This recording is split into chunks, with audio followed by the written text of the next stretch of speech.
Hey, Dr. Josh Axe here, Doctor of Natural Medicine, founder of draxe.com. Hey, in this video, I'll be talking about cheat days. Can you still lose weight and improve your health?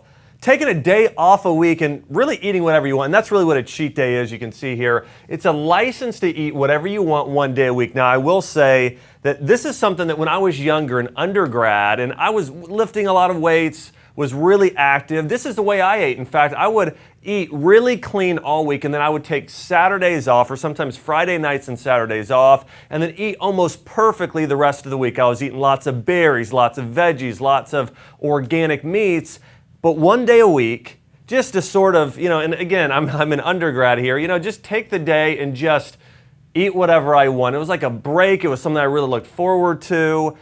And so for a lot of people, taking a cheat day, or I don't love the word cheat, I might call it a vacation day away from eating so strictly can be a great thing there as well. And there's even principles like carb cycling where you're not eating carbs a couple days and you eat carbs a day and that type of thing. So there are some benefits with this. And the other benefit here I will say of cheat days, and again, I want to put a disclaimer here, cheat days are not for everyone. Listen, if you've got inflammatory bowel disease or autoimmune disease, and then you go and eat, piles and piles of gluten and sugar, man, you're going to have a flare-up. It's going to set you back. So for some people, you don't want to take a cheat day, or hey, if you take a cheat day, it's not a full-on cheat day. It's maybe you're moving a little bit outside of the, of the ideal eating zone, but you're not going so far that you're really disrupting your body and your entire health. Now, again, one of the things I've learned over years in working with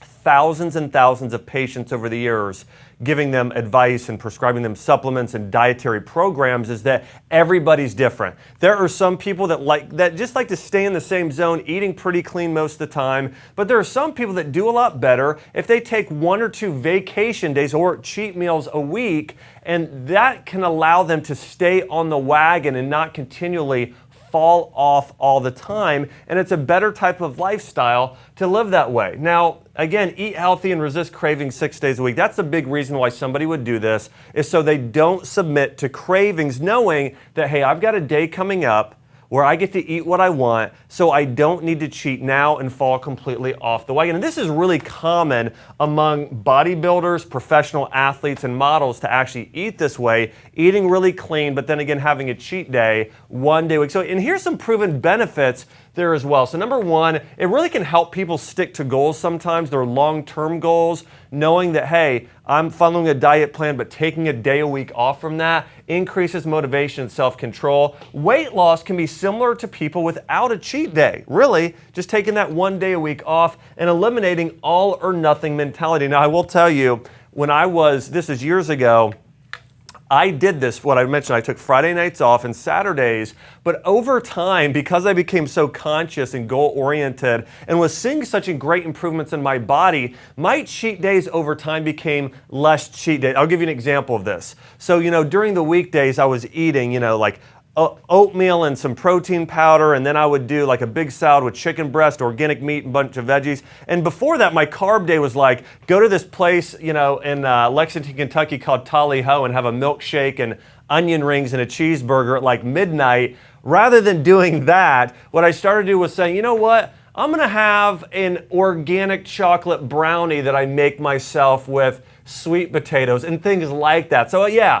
I jumped off. I had a little bit more carbs than I should have, more fat, more calories or whatever. But what I did is again, rather than doing the high fructose corn syrup, I did like a lot of organic cane sugar or coconut sugar or something more natural there as well. So this can really be a progress over time when you're doing. Now let's talk about a metabolic lift. Long-term dieting can stall metabolism, kick in starvation mode hormones like leptin and fat storage.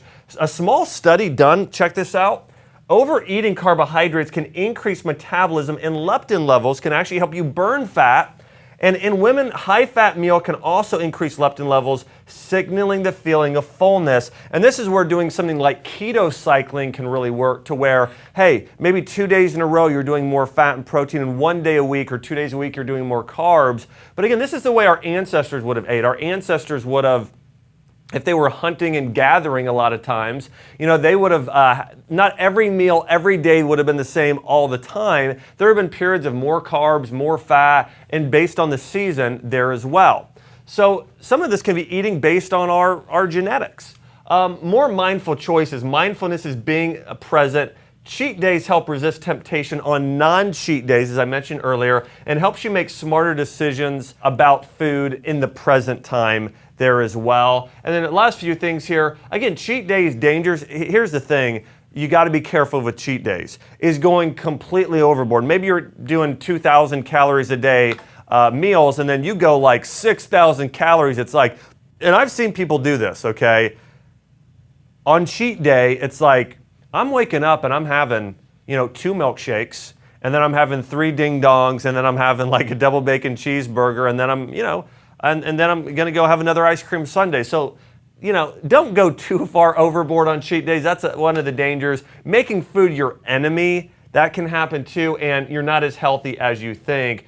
Call it something else. Again, we call it a treat day rather than a cheat day, or a vacation meal, okay? Taking a day off of this diet. Reverse cheat days for when you're on a low-carb diet or training, and low energy levels could signal need for higher carbohydrates on your cheat days, especially if you're training really hard. And get a workout in. Be sure to plan a workout on your treat day. And this is something actually my wife does really well. Now, she doesn't take cheat days, but she does carb cycling, where she does more ketogenic 2 days, then does carb days. But she makes sure her heavy leg day and the 2 days a week she's going to work out the hardest are on her carb days when she does this. So again, this is something that can really work for some people. Even something like light yoga or walking or exercise to reduce binge eating, but you want to make sure you're active, especially on those days. And other tricks, build a treat day in around weddings, birthdays, and major events.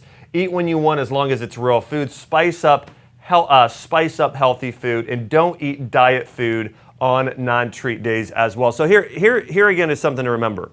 Cheat days can be positive for certain personality types who are trying to lose weight and improve their overall health.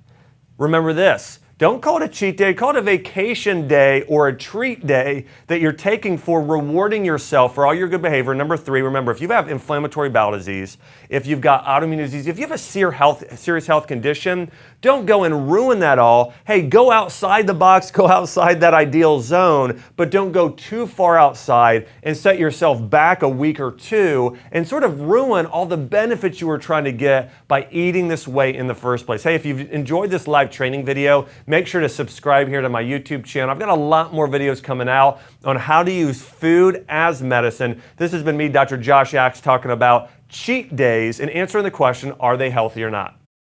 Hi, Dr. Axe here. I want to say thanks so much for checking out this YouTube video, and also don't forget to subscribe if you want to get more great content on things like herbs, essential oils, natural remedies, and how to use food as medicine. Also, check out more of our content on my YouTube channel. Thanks for watching.